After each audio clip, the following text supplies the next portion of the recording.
Name plate पर बवाल जो चला, कहा गया कि सभी को दुकान पर अपने मालिक का नाम लिखना होगा, सारे कर्मचारियों का नाम, जितने लोग काम कर रहे हैं, ये अस्पान आ गए, आरिफ, अफान, ये सब काम कर रहे हैं, इन सब के नाम दुकानों पर लिखने होंगे। सबने सरकारी आदेश के बाद दुकानों पर नाम लिख दिए, लेकिन यह मामला पहुंच गया सुप्रीम कोर्ट। कल मैंने आपको बताया था देश की सबसे बड़ी अदालत में आज इस पर सुनवाई हुई। पूरी सुनवाई में आपको बताऊंगा क्या दलीलें दी गई, क्या पक्ष रखा गया, क्या विपक्ष कह रहा था, और कोर्ट ने कहा कि नेम प्लेट पर रोक लगाते हैं। अगली तस्वीर देखिए, कोर्ट ने कहा नेम प्लेट पर रोक लगाते हैं, नेम प्लेट हटने लगी। नीलम स्वीट्स ने अपनी नेम प्लेट हटा दी। जितनी भी इस तरह की दुकानें थी, मालिकों ने अपने नाम लिख रखे थे। अफजल अहमद की दुकान थी नीलम स्वीट, अफजल अहमद ने अपना नाम हटा दिया। दिल्ली, ये देख रहे हैं आप, रिजवान ढाबा, वहां से पोस्टर हटा दिया गया। शाह आलम पान भंडार, वहां से शाह आलम ने नाम हटा दिया। निसार ने अपने फल का ठेले से नाम हटा दिया है, और आरिफ ने भी फल के ठेले से नाम हटा दिया। तो सब ने अपने अपने नाम हटा दिए हैं। अब यही सुप्रीम कोर्ट का फिलहाल आदेश है।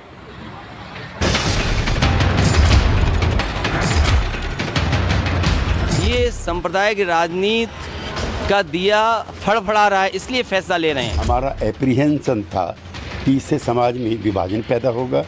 सुप्रीम कोर्ट ने इसका नोटिस लिया। धन्यवाद। जो फल बेच रहा है वहाँ पे लिखना पड़ रहा था आरिफ फल वाला। तो इस देश में रह के अगर किसी को अपना नाम और नाजी जर्मनी का जैसा अपने स्लीप में रहना हो, I am very glad that we stood up. बुराई नहीं है कि अपनी चॉइस है कि उनको कहाँ खाना खाना है, कहाँ खाना नहीं खाना है। नेम प्लेट पर पिछले 5 दिन से देश में सियासी दंगल चल रहा था, लेकिन अब हादी का टी स्टॉल हो, निसार और आरिफ का आम का ठेला हो, या हामिद की शीरमाल, हर दुकान पर मालिक और कारीगर का नाम लिखना अनिवार्य था। दुकान का नाम हादी है तो मालिक का नाम रुस्तम, दुकान तिरंगा टी स्टॉल है तो मालिक का नाम नईम। लेकिन अब दुकान के बाहर इन्हें अपना नाम नहीं लिखना होगा। उत्तर प्रदेश से मध्य प्रदेश तक और एमपी से उत्तराखंड तक सुप्रीम कोर्ट ने दुकानों पर मालिक का नाम लिखने के सरकारी आदेश पर रोक लगा दी है। ठीक है, अच्छा फैसला है उनका, इससे कोई फर्क पड़ने वाला नहीं था। वैसे अब हटा देंगे इस बोर्ड को। 2006 में पास हुआ, अब 2024 चल रहा। समझ में नहीं आता कि इतने सालों के कानून बनते हैं और उसके बाद ये लागू करती है। तो सुप्रीम कोर्ट ने बहुत अच्छा काम किया। सरकार कह रही है उनका एक मंशा होगा, कुछ न कुछ तो सोचा होगा। कितने शगुन से मुसलमान रह रहा है यहाँ पर। मजबूरी है आदमी की लिखना, अन्य कोई जरूरी नहीं है। तो पहले हमारा तो चेहरे पे लिखा हुआ है। हमने सबने लिखवा रखा, ये अच्छी बात है लिखवाना। कोर्ट के आदेश के बाद दुकानों के बोर्ड उतर गए। अब देखिए जरा आज कोर्ट में क्या हुआ। कोर्ट में आखिर बहस हुई, जज के सामने पक्ष रखे गए सभी तरफ से। क्या हुआ कोर्ट के अंदर? कांवड़ रूट पर नेम प्लेट को लेकर सुप्रीम कोर्ट में सुनवाई हुई। जस्टिस ऋषिकेश रॉय और जस्टिस एसवीएन भट्टी ने सुनवाई की इस मामले की।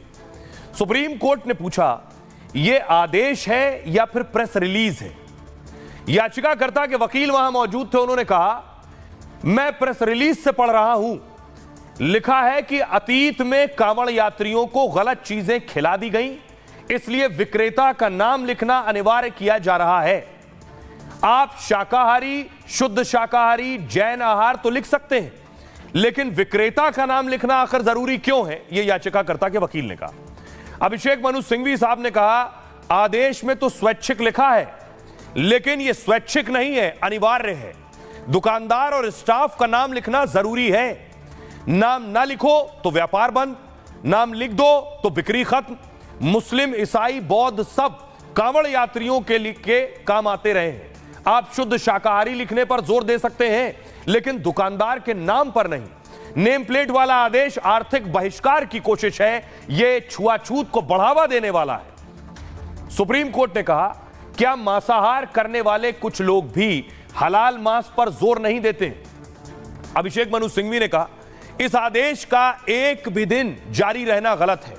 खाद्य सुरक्षा कानून भी सिर्फ शाकाहारी, मांसाहारी और कैलोरी लिखने की बात कहता है, निर्माता कंपनी के मालिक का नाम लिखने की नहीं कहता है। सुप्रीम कोर्ट ने कहा। इस दौरान जस्टिस भट्टी ने अपने अनुभव का जिक्र किया, जो 2 सदस्यीय बेंच में से एक जस्टिस थे।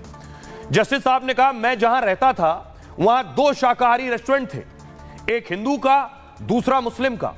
मैं निजी तौर पर मुस्लिम रेस्टोरेंट में जाना पसंद करता था क्योंकि उसका मालिक दुबई से आया था वो साफ सफाई ज्यादा रखता था, वो साफ सफाई के मामले में इंटरनेशनल स्टैंडर्ड फॉलो करता था। दोनों पक्ष की दलील के बाद सुप्रीम कोर्ट ने नोटिस जारी किया। सुप्रीम कोर्ट ने उत्तर प्रदेश, उत्तराखंड और मध्य प्रदेश सरकार को नोटिस भेजा है। कोर्ट ने नेम प्लेट वाले फैसले पर फिलहाल अंतरिम रोक लगा दी है। नाम लिखने वाले आदेश पर अंतरिम रोक रहेगी। 26 जुलाई को मामले की अगली सुनवाई होगी। सुप्रीम कोर्ट ने कहा, नाम लिखने पर मजबूर नहीं कर सकते हैं। कहां खाना है यह ग्राहक पर निर्भर है। दुकानदारों को केवल खाने के प्रकार बताने होंगे। खाना शाकाहारी है या मांसाहारी यह बताना होगा। अब सुप्रीम कोर्ट से यह आदेश आ गया।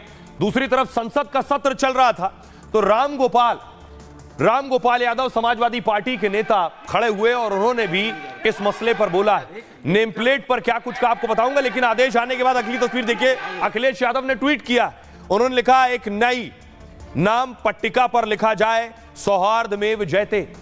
देखिए सियासतदान क्या कुछ कह रहे हैं ये मैं आपको बताता हूं। जैसे ही कोर्ट का आदेश आया है, ट्वीट्स आने लगे, अपना अपना पक्ष रखने लगे। जो नेम प्लेट का अब तक विरोध कर रहे थे, नेम प्लेट हटने लगी। देख रहे हैं, नेम प्लेट हटने लगी। अखिलेश ने कहा, कोर्ट का फैसला सही है, सांप्रदायिक राजनीति का असर खत्म हो रहा है। एक नई नाम पट्टिका पर लिखा जाए, सौहार्दमेव जयते। इसके अलावा देखिए, हेमंत बिस्वा शर्मा असम के सीएम ने कहा, नाम छिपाना समाधान नहीं है। नाम बताने में हिचकिचाहट क्यों है, इसके कारणों को समझना होगा। पवन खेड़ा साहब ने लिखा, हम सुप्रीम कोर्ट के फैसले का स्वागत करते हैं। सरकार का यह असंवैधानिक निर्णय था। संजय सिंह ने कहा, ऐसे फरमान हिटलर के जमाने में जारी होते थे। भारत के अंदर जाति धर्म पर भेद नहीं कर सकते। सुप्रीम कोर्ट ने आदेश पर रोक लगाई है। चंद्रशेखर रावण ने कहा, जब सत्ता तानाशाही करेगी और धर्म के आधार पर लोगों को बांटने की कोशिश करेगी तो हम तो कोर्ट के पास जाएंगे।